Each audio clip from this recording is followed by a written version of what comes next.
Hello everyone. तो आज मैं the redemption of all Nottingham मांगा के अगले चैप्टर को एक्सप्लेन करने वाली हूँ। तो पिछले चैप्टर के एंड में हमने देखा था कि मडालिन देर रात बारिश में भीगते हुए नॉटिंघम मैनर में इयान से मिलने पहुँचती है। मैनर के अंदर इयान की बहन इज़ाबेल इयान के कमरे में आकर उसे मडालिन के आने की खबर सुनाती है। मडालिन नॉटिंघम मैनर के बाहर रोज गार्डन में बने हुए शेल्टर में इयान का इंतजार कर रही थी, पर इयान मडालिन से मिलने से मना कर देता है। पर इन सब बातों के कुछ घंटे पहले इज़ाबेल, इयान और एरिक तीनों भाई बहन परेशान होकर अपने माता पिता के कमरे के बाहर खड़े हुए थे। थोड़ी देर बाद उनकी माँ बहुत दुखी होकर अपने कमरे का दरवाज़ा खोलती है। अपनी माँ को ऐसी हालत में देखकर वो तीनों भाई बहन भी बहुत परेशान हो जाते हैं। इज़ाबेल अपनी माँ के पास जाकर उन्हें संभालते हुए अपनी माँ से पूछती है कि अब उनके पिता की हालत कैसी है। इस पर उनकी माँ नहीं में सिर हिलाते हुए उन्हें जवाब देती है कि उनके पिता ठीक नहीं हैं। आज का दिन उनकी ज़िंदगी का आखिरी दिन हो सकता है। अपनी माँ की बातें सुनने के बाद इयान और एरिक भी बहुत दुखी हो जाते हैं। फिर इयान अपनी माँ को बताता है कि वो सेना में अपनी ज्वाइनिंग को पोस्टपोन करने की कोशिश करेगा ताकि वो थोड़े और समय यहाँ रुक सके। तभी इज़ाबेल इयान से कहती है कि अगर उनके पिता उनके साथ नहीं रहे और तुम दोनों भी सेना में चले गए तब तो सिर्फ मैं और माँ ही यहाँ अकेले बचेंगे। ऐसा कहकर इज़ाबेल अपने छोटे भाई एरिक से पूछती है कि क्या उसका जाना भी ज़रूरी है। इज़ाबेल एरिक से कहती है कि दूसरे बेटे को तो छूट दी गई है कि अगर वो वॉर में नहीं जाना चाहे तो उसका जाना कंपलसरी नहीं है। इस पर एरिक इज़ाबेल को जवाब देता है कि एक एरिस्टोक्रेट होने के नाते ये उसकी ड्यूटी है। पर यह सुनते ही इज़ाबेल बहुत गुस्सा हो जाती है और फिर अपने दोनों छोटे भाइयों पर चिल्लाते हुए उनसे कहती है कि एक नोबल घराने से होने की वजह से वॉर में लड़ने जाना तुम्हारी जिम्मेदारी बनती है। ये बात सिर्फ बकवास है। अगर तुम फ्रंट लाइन में जाओगे तो तुम कुत्तों की मौत मरोगे।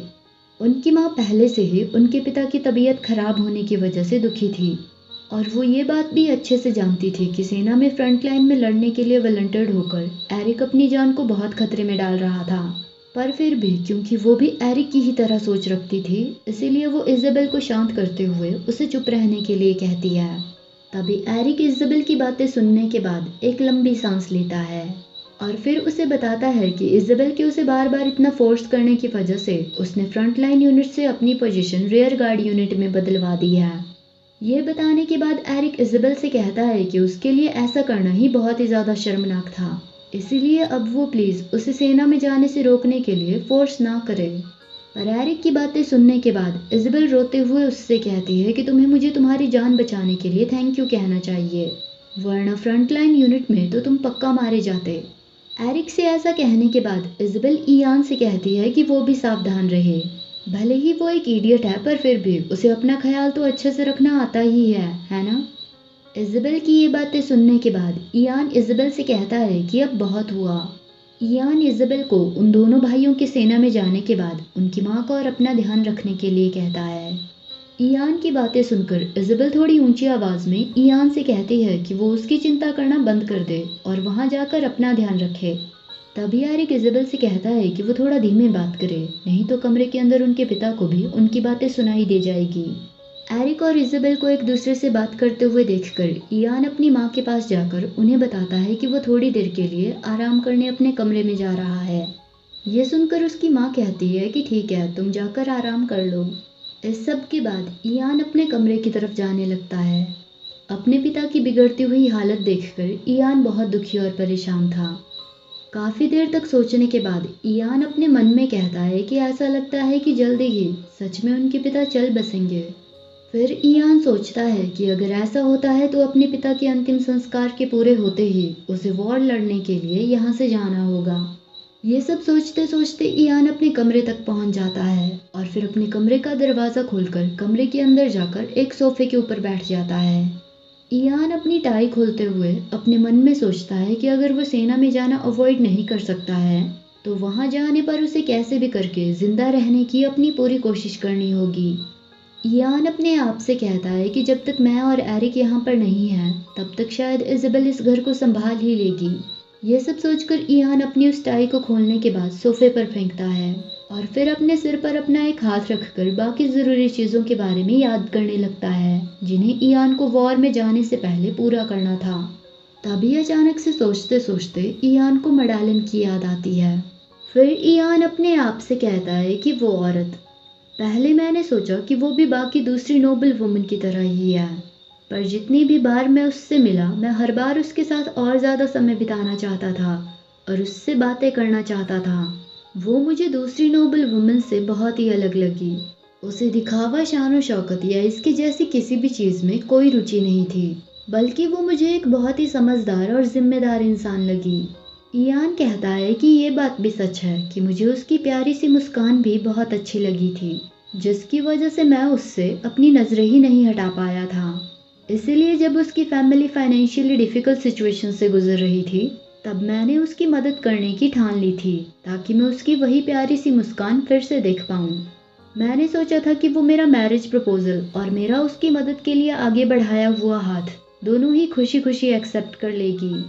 फिर ईयान अपने आप से कहता है कि जो भी हो, अब इन सब बातों से कोई फर्क नहीं पड़ता है, इसीलिए मुझे अब उसके बारे में भूल जाना चाहिए। पर जब वो ये सोच ही रहा था तभी इज़ाबेल जोर जोर से उसके कमरे का दरवाज़ा खटखटाती है और उससे पूछती है कि क्या वो अंदर है। ऐसा पूछकर वो दरवाज़ा खोलकर ईयान को बताती है कि वो औरत मडालिन रॉइनफेल्ड जिसने तुम्हारा मैरिज प्रपोजल रिजेक्ट किया था, वो यहाँ तुमसे मिलने आई है। ये जानने के बाद ईयान मडालिन से मिलने से मना कर देता है और उसे वापस अपने घर चले जाने के लिए कहता है। पर मडालिन ईयान की बात नहीं मानती है और रोज़ गार्डन में बने हुए उस शेल्टर के अंदर खड़े हुए बाहर हो रही बारिश की तरफ देखती रहती है और ईयान के उससे मिलने आने का इंतज़ार करती रहती है। थोड़ी देर बाद ये देखने के लिए कि मडालिन वहाँ से चली गई है या नहीं, ईयान अपने हाथ में लालटेन लिए बारिश में भीगते हुए उस जगह पर आता है। पर मडालिन को वहाँ पर अभी भी बारिश में भीगते हुए उसका इंतज़ार करते देखकर ईयान बहुत हैरान हो जाता है। मडालिन बारिश में भीगने की वजह से ठंड के मारे बहुत कंपकपा रही थी। मडालिन को उस हालत में देखकर ईयान मडालिन से कहता है कि उसने नौकर के ज़रिए मडालिन को वापस अपने घर लौटने के लिए कहा था। ईयान को मडालिन की फिक्र हो रही थी, इसीलिए वो मडालिन से पूछता है कि उसका मैसेज मिलने के बाद भी वो इतनी देर से यहाँ पर क्या कर रही है। इस पर मडालिन ईयान से अपनी नज़रें चुराते हुए उससे कहती है कि उसे ईयान के साथ एक बहुत ज़रूरी बात करनी थी, इसीलिए वो उसका यहीं पर इंतज़ार कर रही थी। मडालिन की बातें सुनकर ईयान उससे पूछता है कि आखिर उसे ऐसी कौन सी बात करनी थी कि उसे मिलने से मना करने के बावजूद भी उसे इतनी रात भरी बारिश में यहीं खड़े रहकर इम्पोलाइट होने का रिस्क लेना पड़ा। ईयान की बातें सुनकर मडालिन अपनी कंपकपी रोकने के लिए अपनी एक बाजू को कसकर पकड़ती है और फिर ईयान से कहती है कि मैं जानती हूँ कि इस वक्त मैं एक पागल इंसान की तरह लग रही होंगी। मडालिन को इस हालत में देखकर और उसकी बातें सुनकर ईयान बहुत ही दुखी और उदास नज़रों से मडालिन की तरफ देख रहा था। तभी मडालिन फिर से ईयान से कहती है कि मैं अच्छे से जानती हूँ कि ये पागलपंती है और मुझे ये भी पता है कि मुझे तुम्हारे साथ और इन्वॉल्व नहीं होना चाहिए। पर मडालिन ने अभी इतना ही कहा था कि तभी ईयान उस लैंप को टेबल पर रखते हुए मडालिन से कहता है कि आप बार बार एक ही बात दोहरा रही हैं। आपने यही बात मेरा मैरिज प्रपोजल रिजेक्ट करते वक्त भी कही थी। ईयान की ये बातें सुनकर मडालिन बात बदल देती है और फिर ईयान से कहती है कि मैंने सुना है कि आप आर्मी ज्वाइन कर रहे हो। इस पर ईयान मडालिन से पूछता है कि क्या कोई ऐसा जवान आदमी है जो आर्मी ज्वाइन नहीं कर रहा है। पर यह सुनकर मडालिन ईयान की तरफ देखते हुए उससे पूछती है कि क्या उसका जाना सच में ज़रूरी है।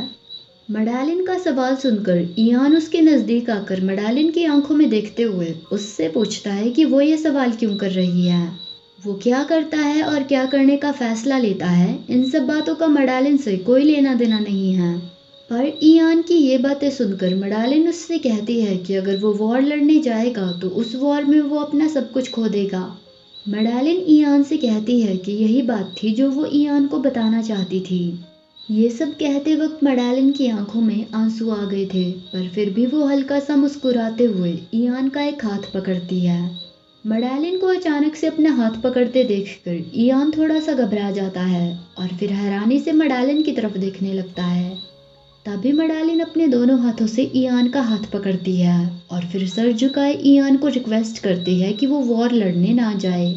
मडालिन को इस तरह से बिहेव करते देखकर और अपना हाथ पकड़े देखकर ईयान बहुत हैरान था। तभी मडालिन ईयान के हाथ की तरफ देखते हुए उससे कहती है कि वो जानती है कि इस वक्त वो उसके बारे में क्या सोच रहा है, पर उसने खुद भी इससे पहले कभी इस तरीके से बिहेव नहीं किया है। ये सब कहने के बाद मडालिन फिर से ईयान से कहती है, लेकिन चाहे कुछ भी हो, आप उस बैटलफील्ड में अपना एक कदम भी मत रखना।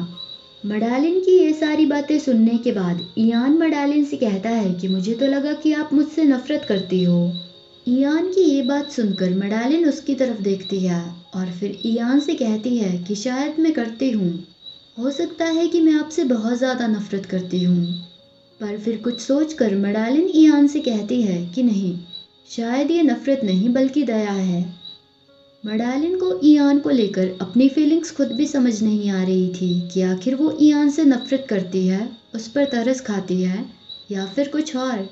मडालिन ईयान का हाथ छोड़कर अपने एक हाथ को अपने सीने में रखते हुए ईयान से कहती है कि चाहे ये नफरत हो, दया हो या फिर कुछ और, ये जो कोई भी फीलिंग्स है, पर वो सच कह रही है कि वो नहीं चाहती है कि ईयान वॉर लड़ने जाए।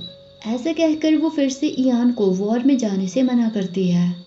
मडालिन की ये बातें सुनकर ईयान उदास नज़रों से मडालिन की तरफ देखते हुए उससे कहता है कि सिर्फ इसलिए कि उसने मडालिन को प्रपोज किया था, इसका मतलब ये नहीं है कि जैसे मडालिन का मन करे वो वैसे उसे ट्रीट कर सकती है।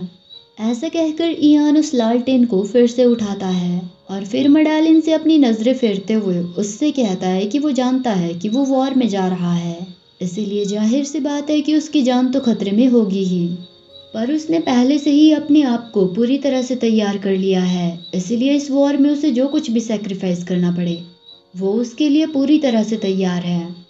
ईयान की बातें सुनकर मडालिन बहुत हैरान हो जाती है और एकटक ईयान की तरफ देखती रहती है। तभी ईयान वहां से जाने से पहले पीछे मुड़कर मडालिन की तरफ देखता है और फिर मडालिन से पूछता है कि आपको क्या लगा कि मैं इन सब बातों के बारे में सोचे बिना ही ऐसे ही वॉर लड़ने जा रहा हूँ? मैं इतना भी बेवकूफ़ नहीं हूँ। मडालिन ईयान को रोकने के लिए अपना हाथ आगे बढ़ाने लगती है, पर तभी ईयान भी ये बात नोटिस कर लेता है और फिर जल्दी से मडालिन के उसकी तरफ बढ़े हुए उस हाथ को पकड़ लेता है। ये देखकर मडालिन थोड़ा हैरान हो जाती है और ईयान की तरफ देखने लगती है। तभी ईयान मडालिन से कहता है कि मडालिन को उसकी फिक्र करने की कोई ज़रूरत नहीं है। ईयान की ये बात सुनकर मडालिन आगे कुछ भी नहीं कह पाती है। तभी ईयान मडालिन से कहता है कि बहुत हुआ, अब ये बात यहीं पर ख़त्म करते हैं। ऐसा कहने के बाद ईयान मडालिन का हाथ छोड़ देता है और फिर लालटेन लेकर वहाँ से जाने लगता है। पर वहाँ से जाते हुए ईयान मडालिन से कहता है कि बहुत रात हो चुकी है, इसीलिए आज की रात उसे यहीं नॉटिंघम मैनर में ही रुक जाना चाहिए। ईयान की ये बातें सुनकर मडालिन पीछे से ईयान पर चिल्लाते हुए उससे पूछती है कि आखिर ईयान ने उसे प्रपोज क्यों किया था। अचानक से मडालिन का ये सवाल सुनकर ईयान बहुत हैरान हो जाता है और चलते चलते रुक जाता है। तभी मडालिन फिर से ईयान से कहती है कि उसने कहा था कि वो मडालिन को इसलिए प्रपोज नहीं कर रहा है कि क्योंकि वो मडालिन से प्यार करता है, बल्कि इसीलिए प्रपोज कर रहा है क्योंकि मडालिन बाकी नोबल वुमेन की तरह नहीं है और उसे मडालिन में एक अच्छा लाइफ पार्टनर दिखता है।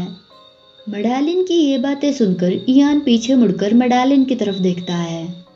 मडालिन का वो हाथ जिसे अभी थोड़ी देर पहले ईयान ने पकड़ा था वो बहुत कंपकपा रहा था और मडालिन अपने दूसरे हाथ से उस हाथ को पकड़कर उसकी कंपकपी रोकने की कोशिश कर रही थी।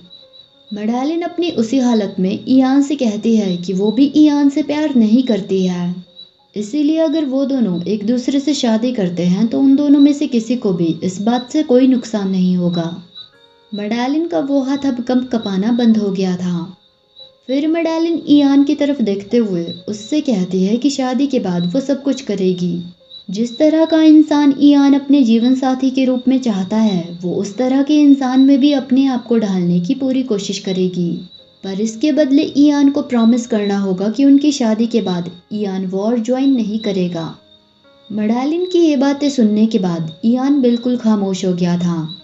तभी मडालिन फिर से ईयान से कहती है कि अगर वो वॉर में नहीं जाने का प्रॉमिस करता है तो मडालिन उससे शादी करने को तैयार है। पर मडालिन की ये शर्त सुनकर ईयान बहुत गुस्सा हो जाता है और अपनी गुस्से भरी नज़रों से मडालिन को देखने लगता है। और इसी के साथ ये चैप्टर यहीं पर ख़त्म हो जाता है। तो आगे की कहानी अगली वीडियो में, तब तक के लिए बाय बाय।